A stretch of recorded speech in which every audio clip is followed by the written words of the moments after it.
Eh bien, il devient de plus en plus évident que si vous voulez vraiment vivre dans un pays où votre gouvernement est aux commandes, où les décisions qu'ils prennent, vous pouvez ensuite les révoquer ou les maintenir au pouvoir par les urnes.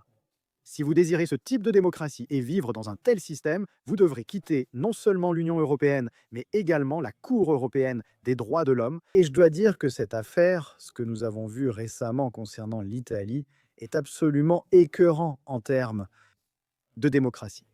Et s'il vous plaît, aimez et partagez cette vidéo. Plus vous le faites, plus les gens prennent conscience de cette situation horrible, et franchement, cela souligne une fois de plus que le Brexit était absolument justifié. Le Royaume-Uni doit maintenant aussi quitter la Cour européenne des droits de l'homme et franchement, tout autre accord international qui fait qu'un gouvernement, lorsqu'il cherche à faire quelque chose, par exemple pour protéger nos frontières et stopper l'immigration illégale, les gens se retournent et disent qu'on ne peut pas faire ça à cause du droit international. C'est absolument ridicule à ce stade. Et quel genre de démocratie avons-nous vraiment maintenant? Dans le cas ici de l'Italie, où bien sûr, il y a un gouvernement avec Giorgia Meloni, la première ministre, qui est toujours populaire en Italie, qui a eu un certain succès à réduire l'immigration illégale, qui a même été félicité à la fois par un premier ministre conservateur, Rishi Sunak, et un premier ministre travailliste, Keir Starmer. Et pourtant, vous avez cette situation révoltante où la première ministre italienne se retrouve incapable de mettre en œuvre les politiques qu'elle souhaite appliquer. Elle accuse les juges européens de vouloir s'emparer du pouvoir parce que, selon la Cour, on assiste maintenant à cette décision concernant le plan de déporter des personnes vers l'Albanie. La Cour de l'Union européenne affirme qu'un pays ne peut être considéré comme sûr pour le rapatriement que si l'ensemble de la population est protégée dans toutes les régions.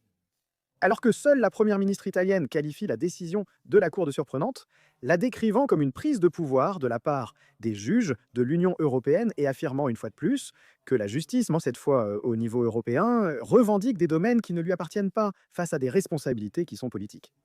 Et cela concerne deux Bangladais qui ont été secourus en mer et amenés dans un centre de détention italien en Albanie.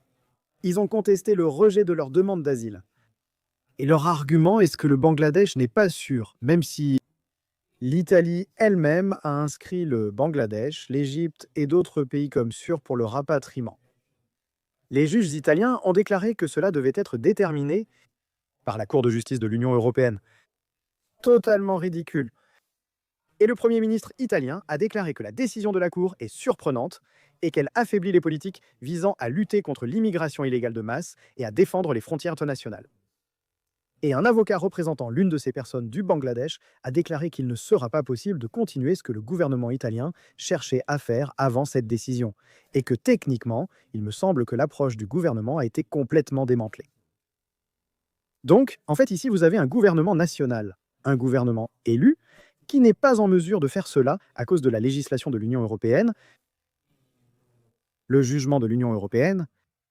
Voilà, le Premier ministre élu d'Italie se fait essentiellement dire ce qu'il peut et ne peut pas faire par un tribunal. C'est absolument dingue à mon avis. N'hésitez pas à me donner votre avis dans les commentaires ci-dessous. Merci de mettre un petit pouce bleu à cette vidéo, j'apprécierais vraiment et bien sûr, comme toujours, merci d'avoir regardé.